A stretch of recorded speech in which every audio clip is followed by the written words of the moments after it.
Bears beat the Panthers last night in a thriller. Wow. Yay. There's different philosophies in ownership. You know what I mean? Some owners kind of stay away.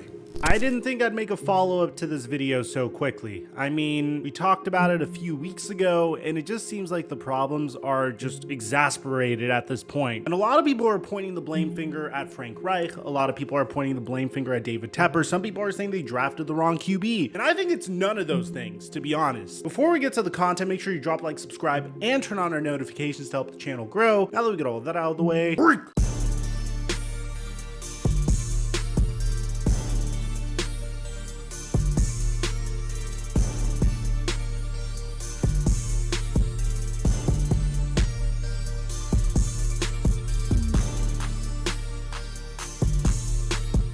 leading up to the season, I spammed predictions at you guys consistently. Michael Porter Jr. needed over 5.5 rebounds in his season debut. Tyreek Hill just needed a touchdown, and Steph Curry just needed 1 point. Shout out to those that tailed. For those of you guys that were able to make money, we're giving away our picks for free all season long for the NBA and NFL on my Instagram at @TheFlightMike. And right now, when you use promo code Mikerophone on Prize Picks, they'll match your deposit up until $100. Thank you, Prize Picks, for the sponsor.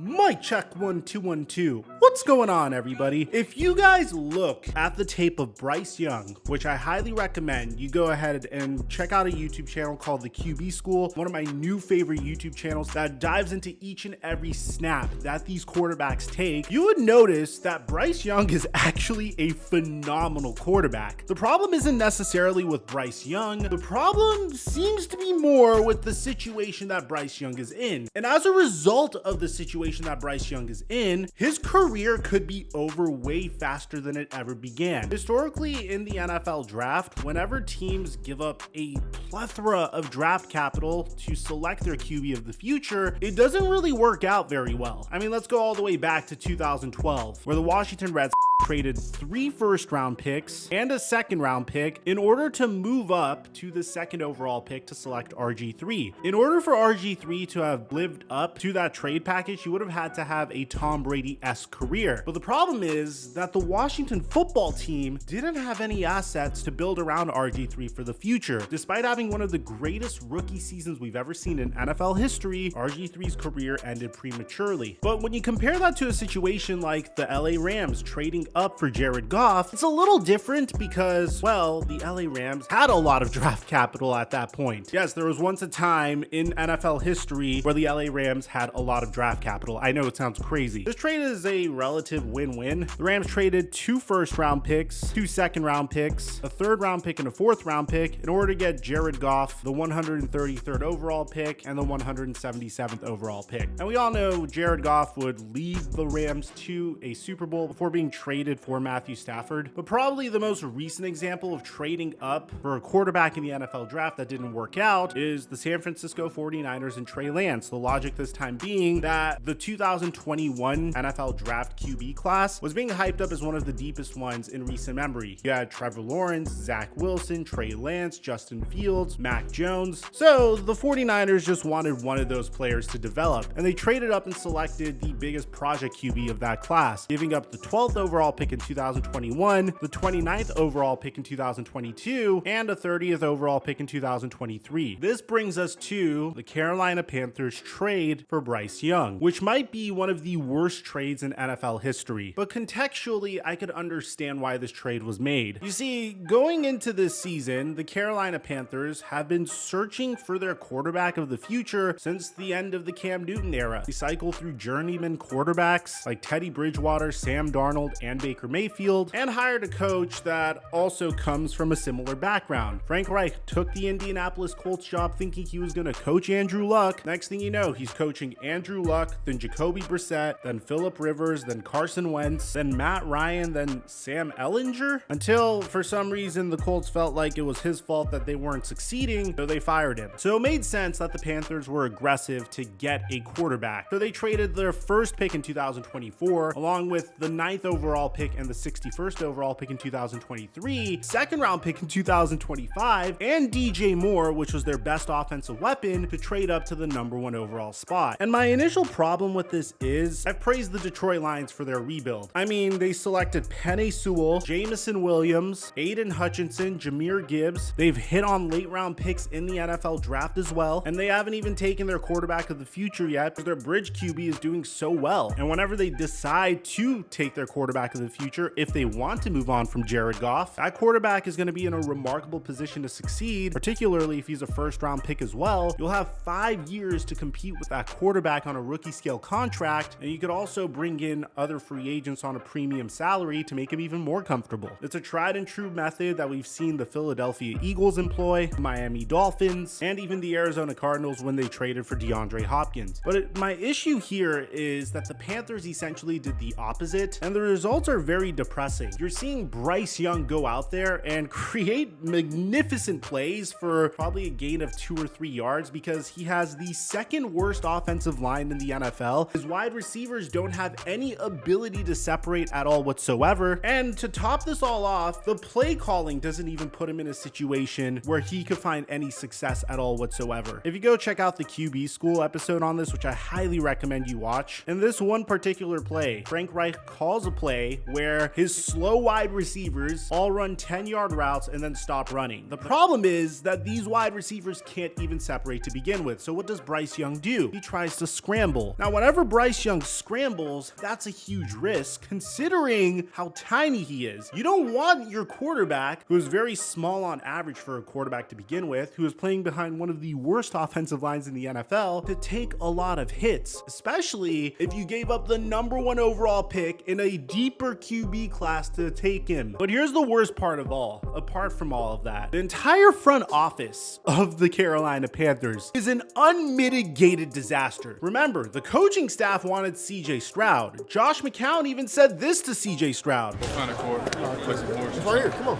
Okay. Well, How no, long you maybe got? I got to do a you little can meeting. Charlotte. What kind of court? All right. See you, buddy. Now I'm going to take his money. And following a slow start to the season, Frank Reich said this about CJ Stroud. There's different philosophies in ownership.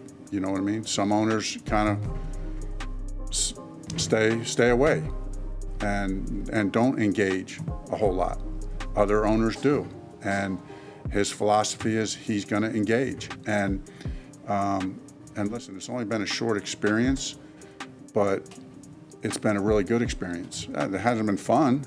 You know, it's not fun. Those meetings aren't, I wouldn't characterize them as fun meetings. But those meetings make me better, and I trust they make us better. But apparently, David Tepper wanted Bryce Young, and that's why they went with Bryce Young. At the end of the day, I firmly believe that even CJ Stroud wouldn't be able to thrive in this type of situation. I don't want to say that CJ Stroud has a significantly better team, but in terms of offensive line, his offensive line is significantly better. His wide receivers are significantly better. His defense has 2 former top 5 picks on it, and the Houston Texans have plenty of more assets to build around CJ Stroud for the future than the Carolina Panthers do, which is why the story of Bryce Young makes me so sad. Because if you just look at this young man's film breakdowns, if you watch him play, there are moments where he should be getting sacked for 10-yard losses that result in 2-yard gains. And I know that sounds really freaking depressing, and it sounds pretty pathetic, I know. But the fact that he's able to turn those negative 10 yards into positive 2 yards just shows you how good this guy could be. When you're playing in an offense where Adam Thielen is your wide receiver 1, and this is a past his prime Adam Thielen, none of your wide receivers could separate. The play calling's terrible, the offensive line's terrible, the defense is solid, but it doesn't really matter because the offense can't get going. You have no assets to make sure that you'll be better next year, and by the time you do improve, Bryce Young is probably going to be seeking another contract, or you're going to decide to move on from Bryce Young because, well, in his small sample size, at least on the stat sheet, he looks terrible. If you took a look at Bryce Young's statistics so far,